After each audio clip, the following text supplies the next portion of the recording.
ঘুরতে ঘুরতে যখন গর্ত বুক বড় বড় হয়ে গেল, মেয়েটি লক্ষ্য করে দেখলো মরুভূমির ধুলা বালি লাগে, বাতাসের ঝাপটাই দাড়িতে ধুলা মেখে যায়, বালি মেখে যায়।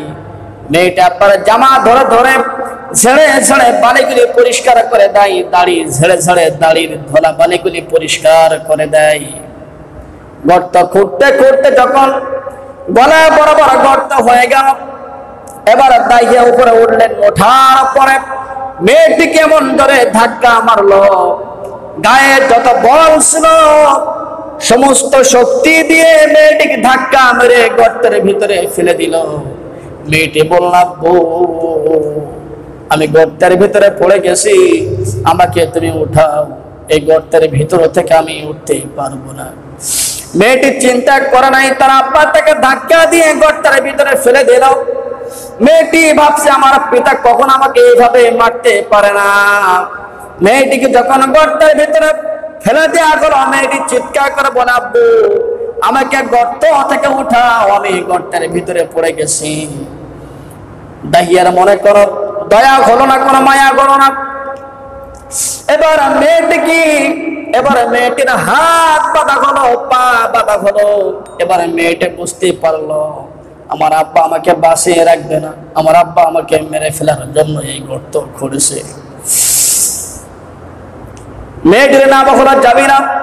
আব্বুকে বলে, আব্বু রে, আমি কন্যা হয়ে জন্মগ্রহণ করাটাই যদি পাপ হয়, আমাকে তুমি মেরো না, আমি এই এলাকায় থাকবো না, এলাকা ছেড়ে দিয়ে আমি জঙ্গলে যাব, জঙ্গলে বসবাস করব, এই এলাকায় বসবাস করব না। তোমার ঘরে জন্ম নিয়েছে বলে তোমাকে পিতা বলে ডাকলে তুমি যদি অসন্তুষ্ট হও, তোমাকে আব্বু বলে ডাকবো না, পিতা বলে পরিচয় দেব না। তোমার বাড়ি আমি 3 বেলা 3 মুঠো খাই বলে যদি তোমার কষ্ট হয়, আব্বু তোমার বাসায় আমি যাব না, 3 বেলা 3 মুঠো ভাত আমি খাবো না। ও আব্বু আমাকে তুমি মাফ করে দাও, আমাকে তুমি মেরো না, আমি তোমার বাড়িতে আশ্রয়ের জন্য তোমার বাড়িতে যাব না। পিতা বলে পরিচয় দেব না, খাবার জন্য তোমাকে বিরক্ত করব না, তোমার বাসায় আমি থাকবো না, জঙ্গলের ভিতরে সারা জীবন পার করে দেব। আব্বু আমাকে মেরো না, আমাকে মেরো না, আমাকে মেরো না। দাইয়ার মনে করে দয়া হলো না, মায়া হলো না। ওই গর্তের ভিতরে মেয়েটিকে ফেলে দেওয়ার পরে বড় একটি পাথর মেয়েটির বুক বরাবর মেরে দিল। বুক বরাবর মেরে দেওয়ার পরে মেয়েটির কলিজা ফেটে গেল। কলিজা ফেটে ফিঙ্কি ধরে যখন রক্ত বের হলো, রক্ত দাহিয়ার মুখে লাগলো, হাতে লাগলো। আর মেয়ে বলল, আব্বু আব্বু আব্বু আমাকে মেরো না, জীবনের তোর আমাকে বাঁচিয়ে দাও, জঙ্গলে চলে যাব, কিন্তু কখনো তোমাকে আব্বা বলে আমি ডাকবো না। দাইয়ার মনে কোনো দয়া হলো না, মায়া হলো না। মেয়ের উপর আরেকটি পাথর মেরে দিল। পাথর মেরে দেওয়ার সাথে সাথে মেয়ে দুনিয়া ছেড়ে বিদায় হয়ে গেল। দাহিয়া বললেন, ইয়া রাসূলুল্লাহ, ইয়া হাবিবাল্লাহ, জীবনে যত পাপ করেছি সমস্ত পাপের গুনাহ যদি আমার আল্লাহ তাআলা যদি ক্ষমা করে, আল্লাহ তাআলা যদি মাফ করে, আল্লাহ তাআলা মাফ করে নেও।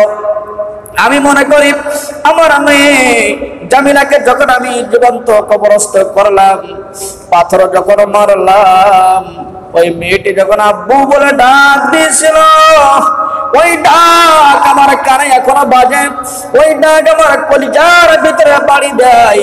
ওই ডাক যখন আমার কলিজায় লাগে, আঘাত যখন লাগে, আমি আর ধৈর্য ধরতে পারি না, আমি আর শান্ত থাকতে পারি না।